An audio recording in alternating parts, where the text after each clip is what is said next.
Hi, welcome to another episode of Recover Loud. I'm your host, Mike Paddleford, and I recover loud. Let's go.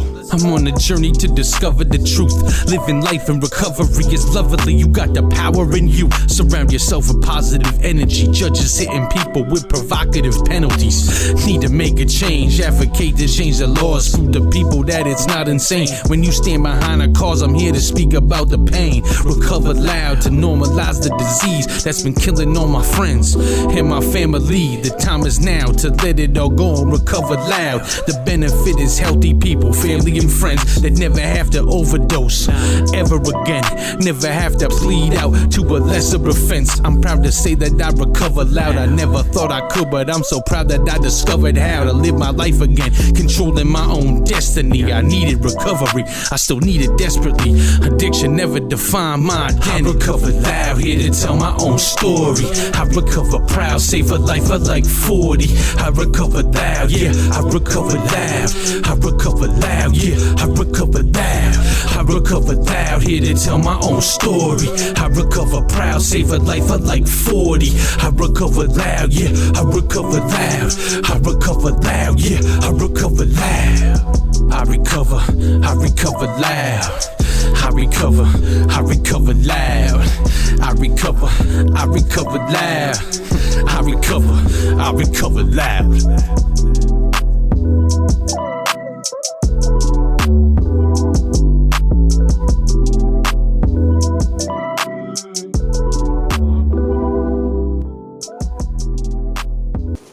Hi, and welcome to another episode of Recover Loud. Tonight I'm sitting here with my friend Katie Morin from Augusta. Katie, thanks for sharing your story tonight and for the work that you've been doing. Can you tell us a little bit about where you're from, what it was like for you growing up? I can. Thank you for having me. I am originally from Lewiston, Auburn, and I grew up in the suburbs and I would say had a fairly privileged upbringing. And in my teenage years, learning of family's addiction propelled me into struggling with making sense of the reality that was. When you say you came from a privileged upbringing, what do you mean by that? What do you consider privileged? I was able to go into schools with no problem. I was able to be clothed in not necessarily what I wanted to wear. Definitely had no issue with those needs being met. Basic needs, housing, food, natural supports. So that's where I get at with that. And even though you mentioned it was privileged, someone in the family was struggling with substance use? Multiple people were, sure. Yeah. And what was that like for you? How old were you, and what did you see? So my family, it was large gatherings upon the holidays, and so drinking, folks of the family smoked cigarettes, what have you. That's all I really remember growing up with. Then behind closed doors, I did have the privy of living with my grandparents. So my mom and I having struggles and needing to live with them. It became apparent that my parents and adult figures had struggles of their own that nobody talked about recovery. There were no plans on doing anything different. So there was just a constant state of random chaos and a massive adjustment. And it sounds like survival. Doing what they had to do to survive. All of us. Yeah. All of us. I'm an only child, so I very much, if family was, doing as they needed to do and I had time to myself, that's what it was. I was to myself. Gotcha. So there was... And you were in Lewiston, Auburn? Right, in the suburbs, so there was nowhere really to go. And the neighborhood kids it was hard to have connection and relationships with them. So I was an outcast, not only with family, but in my neighborhood too. So it wasn't hard for me to follow suit and find substances for relief. Yeah. And what would you say was the first substance? What was your first experience with those? I think it was cigarettes. Yeah. And then shortly thereafter, friends' parents, they had access to their pot, so we'd be smoking out of the soda can. Yeah. You know, never got high though. I didn't realize I wasn't getting high. And I'll never forget the day I did, and I felt like I was in a fishbowl, and I was making a bologna sandwich at the counter, and my grandmother was home, and I didn't say nothing, and I tried to act as cool, calm, and collected as I could. So it wasn't hard to hide either. So there was experimentation that came in the home and outside of it. And why not? Everybody else is hiding their stuff, so let's play that. Yeah. It was effective. So as your use progressed, what were some of the things you were doing?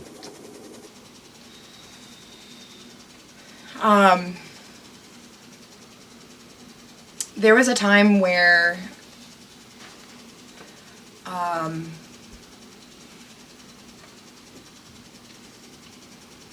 I think the substances weren't so much the issue. They certainly played a part. My biggest reality check came when I chose to be a runaway teenager, preteen. I want to say that started anywhere from like 12, right up to about 14 or so. And I was sent to a behavioral modification program out of state, in a lockdown facility. Now, was it your family that sent you there? They absolutely signed the documentation for me to be in their custody. And how did that make you feel? I mean, did you hold that against your parents? I was so bitter, resentful, and hateful. Also, having to survive at the hands of strangers who, on paper, had legit guardianship of me, yet neglected the bananas out of us all. Yeah.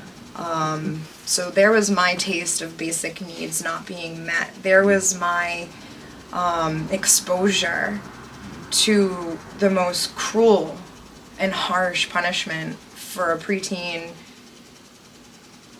young adult, because you could absolutely be there until you were 18. And you said you ran away, but you also said that you felt like your needs were being met early on. So now you get sent to this place where I'm sure you imagined it was going to be the normal, model of what it's supposed to be, and yet you weren't even having your needs met. Not one bit. And nobody at home was doing anything different to outgrow, unlearn their crappy behaviors, right? So it was a very one-sided, I'm the problem. Right. And so there was an absolute solitude. I am that lone being, and you know what? It is up to me to handle myself. And so there was some sort of a rebel that seed was planted. My rebel seed was planted in those days, I think, and yeah. So how long were you part of that program? What age were you when you left there? I was in there for a year and 3 months, and it was about summertime. My birthday's in December, so I was 16 that year. I got out the summer before my 16th birthday. My mom had moved up to Mexico, Maine, so I started trying to live up there, and high school. Didn't last very long there. I dropped out and did get my GED. And again, I think it was smoking cigarettes and pot with a friend. And then the behaviors followed from there on. And I was there until I was about 18. And then I got pregnant with my first child. And that changed everything. Yeah. Substance use absolutely was happening before him. Mm-hmm. and yeah, during and after too. Yeah. Yeah. Well, and that's something that, I know it doesn't really matter what happens outside of us. If we start and we get into that cycle of addiction, I mean, people who use drugs are going to use drugs. And, I mean, until we find a way to stop and work on ourselves and get better, that's just a fact of this whole thing, right? So, accepting that is, it's really important for us in our growth and healing, because I didn't choose to neglect my kids the way I did. The fact that we didn't have toilet paper in the house, the fact that we didn't have food in the fridge. My daughter, 14, 15 years old, I didn't choose to neglect her. I didn't have that choice. So it's hard to forgive ourselves for those kinds of things. Yeah. And it comes a lot easier when we can get that, forgiveness and acceptance from them, to see that, they don't hold it against us. And I've reached out with my kids, thankfully. And, I think as the process goes and we continue to work on ourselves and get better, all of these things come to us, without trying specifically for that. And, those are the gifts of my recovery and what keep me going, So, how old is your oldest son now? He's 16. Yeah. And I'd love to touch on what you brought up when you shared that. I have some relief hearing you say that there can be reconnection and rebuilding Absolutely. upon, because I'm not yet there. Yeah. My son and I are definitely strained in our relationship, and understandably so. Yeah. And I very much continue to recover out loud, Yeah, because I am absolutely. really interested in connecting with others. I am a parent in recovery, and I'm absolutely proud to say that I took a step and created something with dear friends that I am just I am very thankful to be in the place that I am, to be able to say, hey guys, here, we can do this together, Right. and please come and join me, because I don't want to do this alone. Yeah. And we've brought some light in places that have just been darkened for too long, and I am very, very grateful to be able to have these out loud conversations with people Yeah. on all sides Well- of parenting and recovery. Yeah, and it's like, I'm not going to get there, so I'm not going to bother. In recovery, we can absolutely get wherever we want to be. Most definitely. Because we know that, the work is within us, and we can keep working. One thing I like to point out to people, too, is that recovery is not a destination. We don't get to recovery and then say, okay, what do I get? We keep working through recovery, and things come to us. We Most get definitely. everything, so it's never over. The forgiveness of self. Yeah. The forgiveness of self has been the catalyst for me to be able to be open to the abundance of those opportunities Absolutely. that give me the learning and the growth to have my journey, and to be able to live my life unrestricted, Absolutely. raw, and with love, because I am not okay living with the hate and the disparity.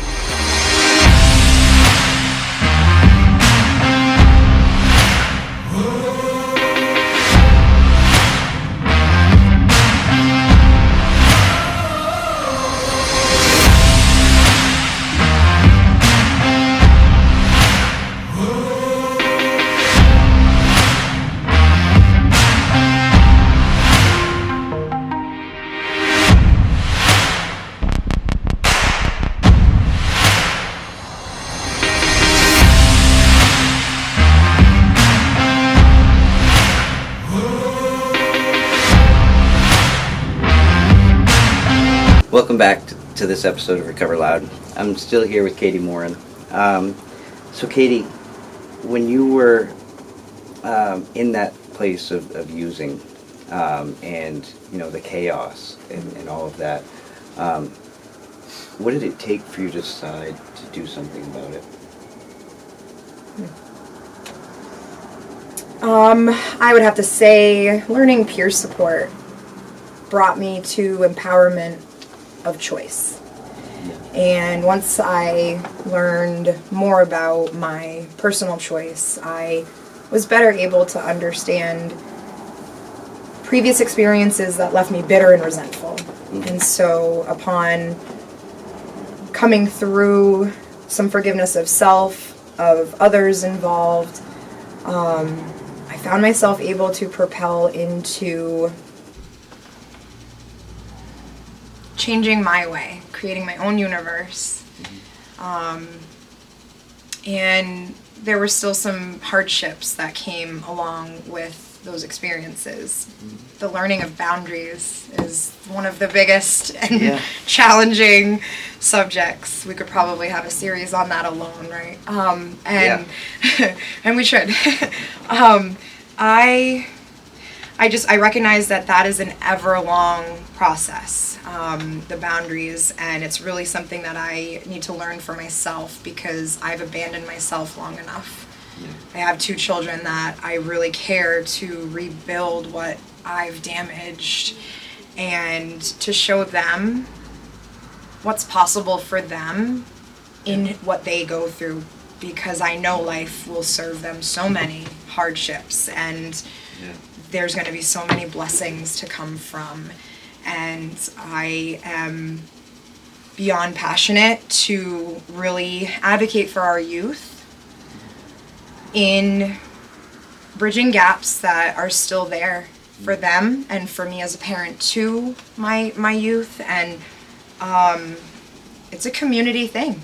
Yeah. And, actually in recovery, we learn these lessons and we learn that, this is a result of that, and we've got some self, we've done a lot of self-discovery, and, we're able to pass on that experience, not just to people who are suffering right now, but to our families. Those are things that, as you mentioned in your childhood, they didn't talk about this stuff. Right. It was just something that happened, and, you followed that trend and ended up on that same path.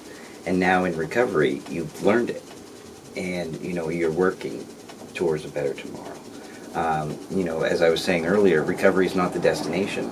To me, it's that entire process, because as soon as we stop doing this thing, we can work on something else, and the gifts just keep coming as we keep going. So to get that experience and to share it, like I said, not only with each other but with our kids. They're now getting that experience without having to go through it. Because we repeat what we know, and now you're actually offering the opportunity for them to know recovery. So I think it's pretty valuable to share this with everybody around us. Definitely. So, what is it you do today to work in the recovery community? I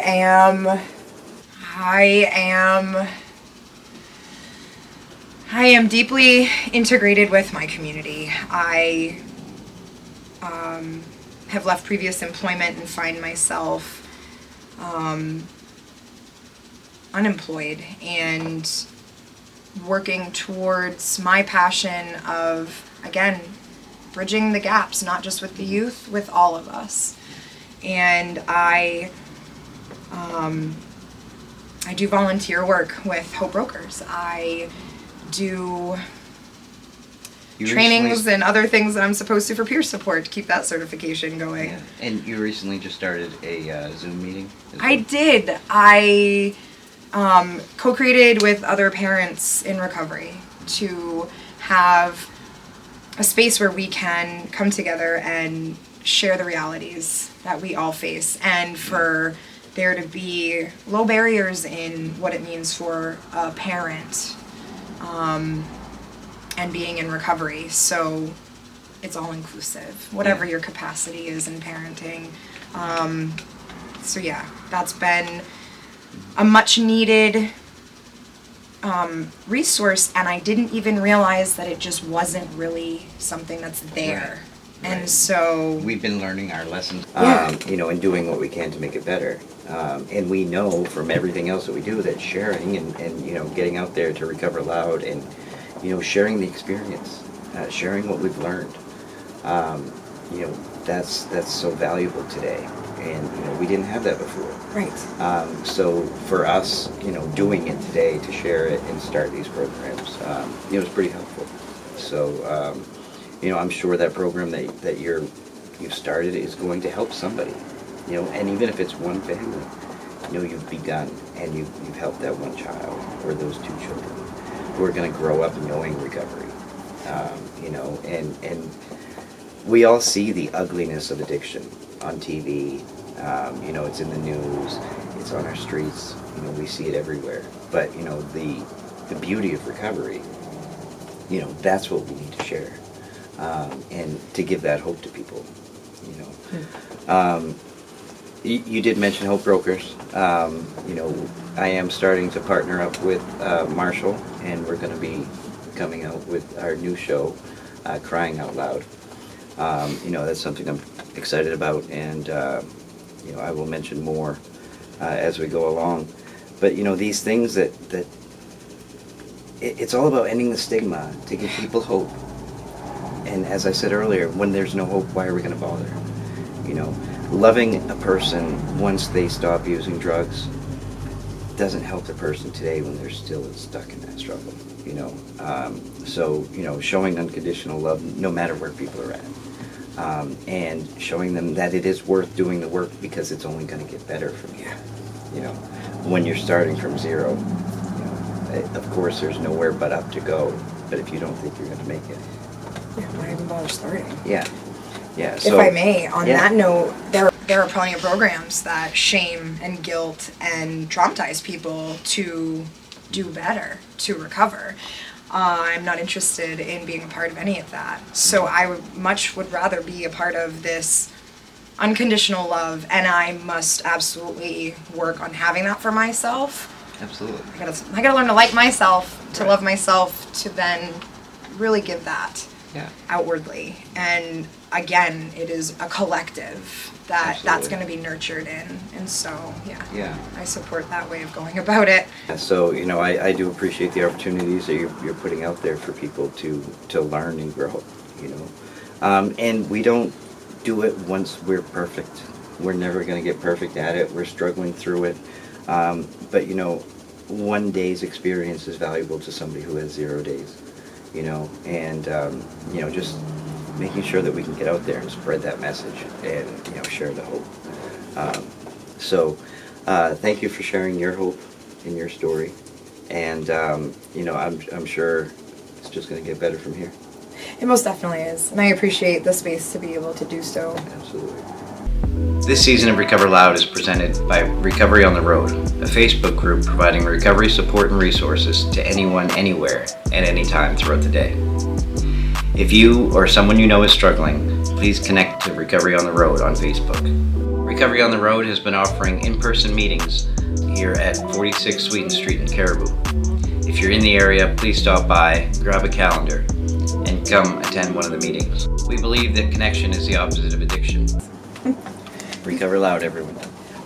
Let's go. I'm on a journey to discover the truth. Living life in recovery is lovely. You got the power in you. Surround yourself with positive energy. Judges hitting people with provocative penalties. Need to make a change. Advocate to change the laws. Prove to people that it's not insane. When you stand behind a cause, I'm here to speak about the pain. Recover loud to normalize the disease that's been killing all my friends and my family. The time is now to let it all go and recover loud. The benefit is healthy people, family and friends that never have to overdose ever again, never have to plead out to a lesser offense. I'm proud to say that I recover loud. I never thought I could, but I'm so proud that I discovered how to live my life again, controlling my own destiny. I needed recovery, I still need it desperately. Addiction never defined my identity. I recover loud, here to tell my own story. I recover proud, save a life of like 40.